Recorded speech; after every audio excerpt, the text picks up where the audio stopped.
Welcome to Wildly Wed, the real wedding planning podcast. I'm Keshira from Keshira Creative Events. And I'm Vicky from On Ceremonies. And our guest today is David Western from David Western Couture Bridal. Welcome, David. Lovely to have you.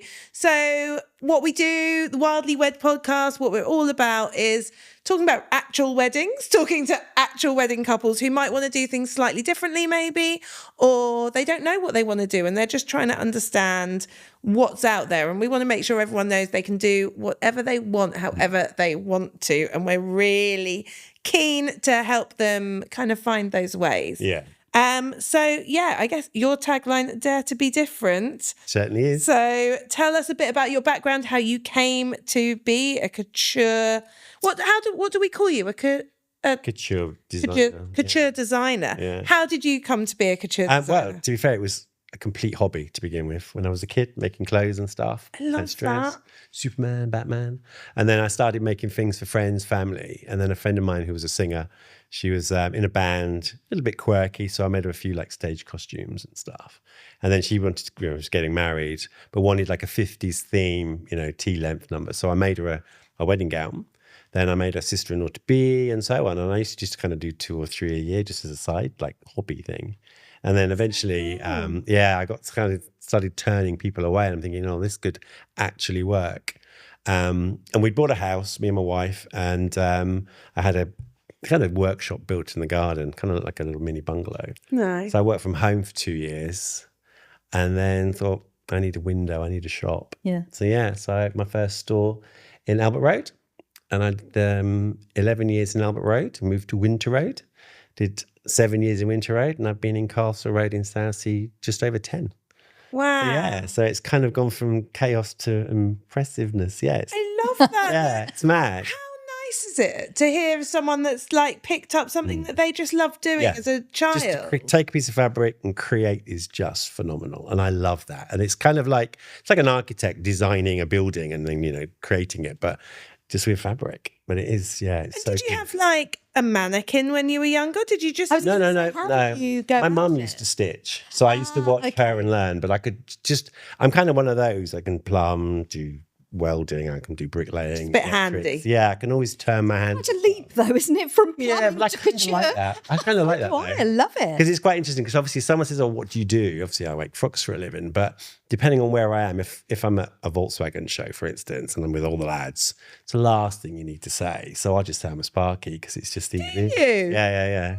Yeah, because obviously some guys can't relate to a dress designer, whereas because I can do electrics and I like rewired my motorbike and my old car and my old camper van, it's kind of like it's part of that thing. Wow. It's interesting. I love that. So really, if somebody comes to you and says, create my dream wedding dress, and while you're at it, if you could just service my car. Yeah.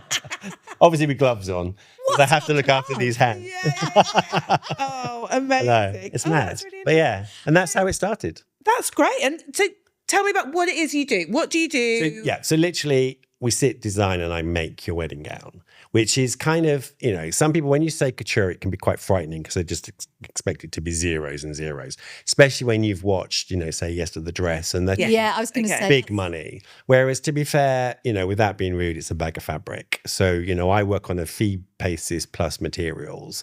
Right, and when I am at a wedding show and I'm chatting to clients, and obviously I have show gowns there that I've, created to show the range I can create, they're actually quite shocked because I am kind of still borderline rate like normal pricing.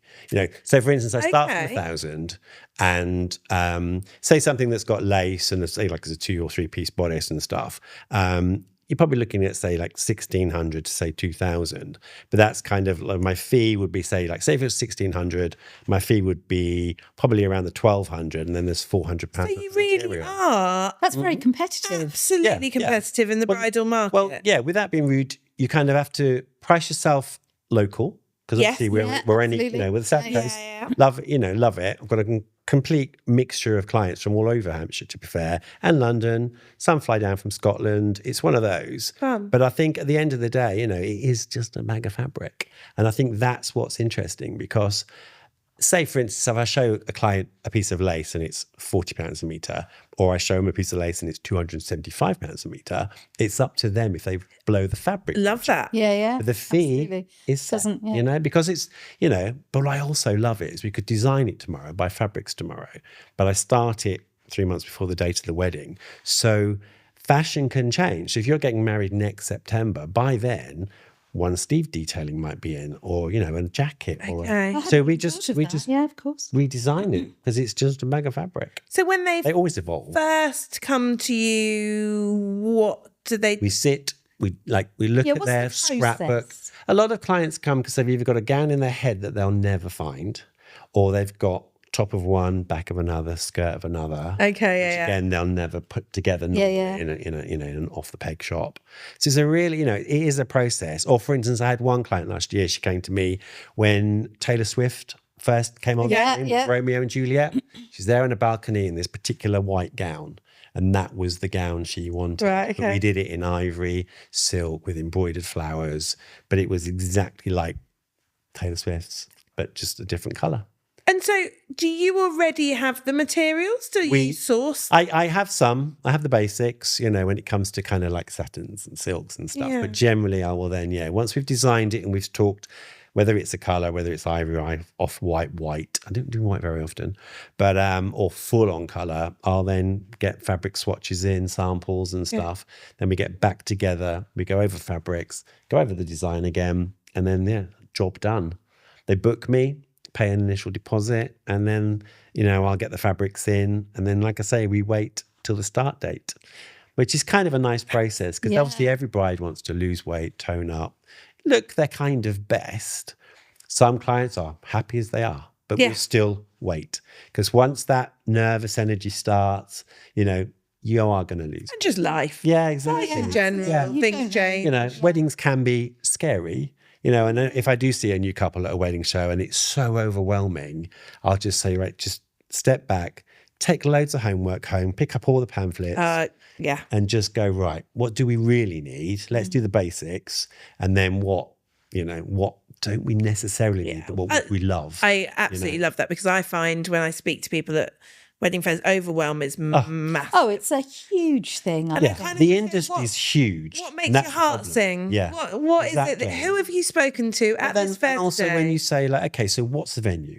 What's kind of the look? Will that, you know, I had one lady, she's getting married on the Warrior, and she wanted a big, massive princess gown. And I said, have you actually been there yet? Because it's ladders. You're going up and down ladders. That's Plus, you're not allowed a stiletto heel because it's a wooden deck. You've got to have a platform. And actually, some of those door frames wouldn't get through in a huge dress. So we had to completely redesign her dress so she could go up and down ladders and, you know, and just enjoy that moment and not feel swamped by a frock.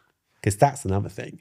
They're not used to wearing these gowns, and all of a sudden they're going to wear this one gown that's got to incorporate them, the personality, the design of the wedding, everything. Because it's one gown, one day. Sometimes it's dangerous, isn't it? Because sometimes a dress ends up wearing you. Yeah. You have to feel really comfortable and you have to own it. Yeah. And a lot of girls, again, going back to if they're not comfortable being centre of attention, is overwhelming as it is. Yes. Then if you add into, say, for instance, they're a cowboy jeans and a rugby shirt girl that's never wore makeup in their life, there's this huge sudden expectation to look incredible.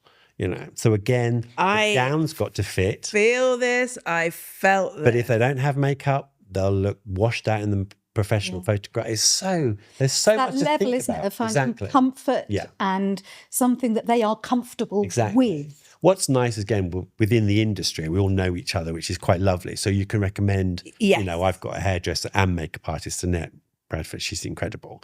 And she'll just, because we've worked together so well, she knows my style and looks. I know exactly what she can do. Yeah. Clients go to her, they haven't even got to worry, you know. She will sort them out, whether they are, you know, a beauty queen or whether they've never worn makeup in their entire life. It's interesting. And it's all part of it, isn't it? Yes. What we're kind of talking. And I think all that's the overwhelming factor. Yeah. Because they suddenly go, oh my life, what am I going to wear? You know, what am I going to look like? Can I handle this? But it is interesting because all of a sudden when they are stood in front of the mirror, and obviously this gown is fitting them and they go, oh my God, I've actually got a waistline. Yeah. You can almost see them Yeah, but it does make a huge difference. Yeah, totally. I have had 2 dresses made for me in my lifetime. Wow, brilliant. I feel so different when I wear them. If ever I meet a client, I always say, have you ever had anything made? And they go, oh, my gran made me one thing once. And I said, how did you feel in it? It's all right. But then without being rude, because obviously we haven't got Debenhams anymore, you can't go in and just try on a ball gown or whatever to try and find your silhouette. It is a trust because it's just going to be a bag of fabric until I create it. I mean, you say that, a bag of fabric it may be, but then you turn it into a dream. Yes, exactly. But the difference as well is with anybody nowadays, we're just so used to going out and just picking it off the peg. And when it is just a bag of fabric, there is a little bit, when their friends are saying, oh, how's the dress looking? Well, he hasn't started. Don't know, In a plastic bag. Yeah, it's a drawing and it's a bag of fabric. Yeah, and they go, oh, because, they've obviously ordered one in 20 weeks. Had it hanging maybe for 6 months before their wedding and, and all this. And then they're suddenly going, oh, it doesn't fit me, and they're panicking for alterations because they've either lost or put on weight. And, it's so different. Yeah. And then that's really interesting. You were saying about like the lack of the kind of department stores now. So I guess a few years back, you would be able to say to people, do you know, because I think I'd feel the same. I think I know what suits me a bit more now for my shape, but I probably didn't. And it would be like, well, how do you know what suits you? Exactly. And normally you would go, and actually I didn't have a great experience in bridal shops. I hear a lot of that. I really didn't enjoy it. I never wanted to be a traditional bride. And I really, as a larger, curvier sized female, I really struggled. Yeah. So I didn't know where to go to figure out what shape was the right shape for me. And that's... Yeah, Debenhams was incredible. Yeah. You could go in with no pressure, try on several different shapes. Didn't matter what colour it was, because it's the silhouette. Once you know your silhouette, the rest is just detailing. And so I guess if someone comes to you, how does that work for them? I would generally be able to guide them. Obviously, I have got a few pieces in work that we can try on. Yeah, just to kind of, or drape or whatever, just to kind of get an idea. But then again, it comes down to if they're having a theme, if it's 50s, if it's 70s, do they want it, Baroque or almost like Victorian? Yeah. There's all that aspect. So once you kind of know the theme, then the rest is, again, detailing. And I guess you've dressed a lot of people, so you can see hundreds what will suit someone. Yeah, it is quite nice. And what happens then if somebody comes to you and says that they have this dress in their head and you look at them and think, that is never going to work on you? I'll tell them. You will? Yeah. I think there's also a difference as well. With that being a man, they will take that on board completely differently to, say, like a woman telling them. Because they might think, oh, she's just been a bit bitchy. Yeah, no, actually. Whereas with the guy, because obviously it's when I look at a female form, I can basically create something that's going to get the best aspects out of that body and show off all those, womanly curves and what have you, and just kind of make her feel good and glow. Whereas when this is really horrible because obviously the industry is so huge and not everyone, can go and have a couture gown made. But when you, like you said, when you have an experience, you're just stuffed into a sample dress with either big pegs or a sponge. Yeah, that's I just don't understand how they can feel that gown. Yeah. But it's not everyone's thing, is it? That's genuinely. And you know what I have in the last year or so, I've spoken to a few brides who have had a really positive experience in a couple of brilliant bridal shops. Lovely. And I will recommend those shops over and over again now because it does make a heck of a difference. It really does make a difference. But at the same time, for me, I ended up going more couture with my dress. Yeah. And I had a designer who made my dress and she incorporated my great-grandmother's lace from her wedding dress into my dress. She already had ideas. She had dresses and I went, oh, I love that. And I don't love, and she made it for me. Exactly. It's just so lovely. It was not lots of zeros. It was really affordable. It was lovely. And it felt really nice. So because it was special. It's special for you. And that's it. Like the idea of coming to you, meeting, like sitting there, designing something. It is a real fun process. So couture is really, as we say, it's not for everybody. No. You might not be affordable for everybody. But I mean, I was thinking just now, actually, I'm sort of clothes blind. And I think that's partly because I find buying clothes, being short, round and middle-aged, a very challenging, everyday clothes are challenging enough. Just off the to something beautiful and special, a nightmare. So what do you do with people like me who perhaps haven't got much in the way of inspiration? They're not sure of their body shape. They don't know what they want. If they come to you and it's a blank canvas, where do you go with that? Again, it's quite interesting because someone might say, I have no idea. But within 5 minutes, they have. Okay. And is that because it's sort of almost a process of elimination? Yeah. They know what they Once we don't start like. chatting, and also what they've walked in wearing. Yeah. Because I'll say to them, okay, what's your favourite gown? What if Dungarees. Oh, okay. Well, to be fair, I've made a beautiful pair of dungarees for a wedding. I've also made a denim dress because she wore jeans her entire life. I made an Elvis Presley number because she got married in Vegas and she was a full of nervous. This is so much fun. So yeah, it is, honestly. I've even made, it was a prom gown, but she was literally head to toe leaves. She was a growing leaf bush thing. It was incredible. She was absolutely... Lady Gaga had just what come out. What you do is art. And it was a real fun, actually. I was going to say that's really where couture is, isn't it? It is art. Because every gown's different. Yeah. And I think this is also the problem within the industry. They'll say it's couture, yet you can go in and order 20 of them from this one shop, for instance. Whereas couture means a one-off, off the peg, rather than pret-a-porter. But it's a real, so when it comes to couture, it's a really hard one. It is made to measure rather than off the peg.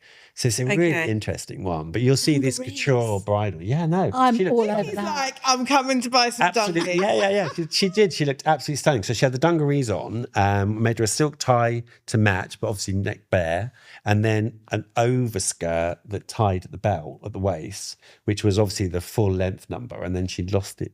The dungarees. Couples that I'm doing your weddings next year, expect me dungaried to the nines. Utility belt, the whole caboodle. Yeah, exactly. I need utility. I need a utility belt at every wedding. Seriously, pockets. Yeah, every bride. If it's doable, pockets. They want a pocket. As soon as I say, and I can put your pockets in, they are sold. Yeah. Do you know what? I don't think you'd need to do anything else. I'd be like, pockets, yes, thank you. There's this real thing about pockets. Yeah, I love it. And I do love it because it's kind of a bit more sophisticated. And when you look at the, the pictures afterwards, it's very editorial because they can actually stand. I was about to say, when a lot of brides don't know what to do with their hands, especially if they're at professional photography. They're not used. Again, that's that whole centre of attention. I love also the fact that nowadays the photography is becoming so much more editorial, but with a nice twist. Yes. It's not so much like, right, we want the grandparents, we need and stand there and hold your bouquet like that. Exactly. They've really gone editorial, and I love it. Because it's just much more fun. It is nice. And almost every wedding nowadays is a lot more personal. Yeah. And I think going back to the gown, it's one day, one dress, and it's got to be you, the venue. It's got to have every aspect that literally makes you glow within that surrounding. And it can be hard, but it's always doable. It definitely makes sense. It makes sense. My one remembering client, she was lovely actually. She came to me and she had a pair of glasses. Obviously she needed them. And they were brown glasses with pink edge trim. And that was exactly, I want my gown to be those colours. So 50s brown dress with pink trim. She was amazing. Stunning. Amazing. Yeah. So, she wears those glasses every day. She loves that. They were her thing. That was her colours. That was everything. So, so it's interesting. We always say that your wedding day should be meaningful and memorable. Yes. And actually, the same should apply to your dress. It should be a dress that means something but I also think and that you will remember always. When you look back, there was always a peer pressure to look a certain way. Obviously, a church traditional wedding, as we call it, it was a real thing. Whereas nowadays, all those traditions, although they're still maybe within you, they're not necessarily you. Yes. And I think parents are way more open to a different, wedding. And you can create your own traditions. Totally. Create your own and also, so you can twist tradition. Yeah. And how many really do church weddings nowadays? I don't know. I can't remember what the ratio is, but it's not a huge amount. I think it's just over 50%. I think there's so many venues now offering places, or like you say, DIY weddings in the garden with a marquee. Absolutely. So it's really interesting. Oh, I love that. So something we do every episode is we always ask our guests to do a DIY tip and a sustainability tip. Okay, cool. So give us your best My DIY tip would be to, as I call it, start a scrapbook. I call it your Bible. So it's literally scrapbook of ideas. So you'll do venue, florist, hairstyles, dress styles, cakes, and so on. So that when you say, come to me, you've got an idea of, I like this kind of gown. So like a physical Pinterest Literally. board. Because it's the young people have a mood board. Well, yeah. We have scrapbooks. Exactly. It is a mood board in theory, but obviously Pinterest is okay. But when they come in with their phone and they're like that, but a book is amazing because you can print things off, rip out a magazine, stick it in, go through it, go to your florist. You can show her the kind of flowers you look. This is my venue, so I need flowers for this kind of venue, blah, blah, blah, blah, blah. Then a week down the road, you could go through it again. Oh, actually, I don't like that colour. Rip that out, put something else in. And it becomes your Bible. And what I also love is, because if it is a family event, like organised wedding, you can say to your auntie, right, look, I know you want to make me a cake. Can you do this style of cake? And if she goes, actually, I can't, you can then go off and find a cake maker, for instance. So it's a Bible. It becomes your Bible, but it also becomes a memory. It's something to keep. Absolutely. And you keep it, I love that. That's it's a really, really lovely thought. And I like that. It's that tangible keep. As far as, sustainability is, if possible, if the gown is a certain design and I can create it in 2 or 3 pieces, I will, so that they can wear bits of it again. Skirt on its own with a jumper or whatever. Yeah. Bodice on its own with jeans, and so on. And also, I've just designed a black one because I did an alternative wedding fair last weekend and I wanted to do a 3-piece black. And it was literally full-length skirt, slightly shorter overskirt, and then the bodice. So you've got full-length look for wedding, evening look for party, bodice for jeans for the rest of Amazing. So yeah, that's a real investment piece. Yeah, it's perfect because you can just wear it again. Or even if it's a 2-piece and it is still a full length, I can shorten it to cocktail length or recut it completely, and then they can have something different. I mean, what more could you want? You've gone and had something that fits you like love. It fits you perfectly. It's something that you love, that you want to wear. Totally. I mean, you feel great. You feel great. So sustainable. My one client that I remember the best was Ellie. She's just superb. She had a green damask and gold dress. Wow. Sand study. It was beautiful. Can't show you photos, but it is lovely. But what we did, when they moved flats, they had a full fitted wardrobe, central display, glass panel. Her gown is in that glass panel. No way. So it's become art. Yep, but where her train was completely removable, we then covered a chaise lounge in it at the end of her bed. Oh. So when you walk in, you see the chaise lounge in her bridal fabric, and then you look up and there's the dress. It's superb. Put this on your list. I want dungarees and I want a matching chaise. All doable. All doable. Oh, that's been. Do you know what I've learned so much from this conversation. That's great. been amazing.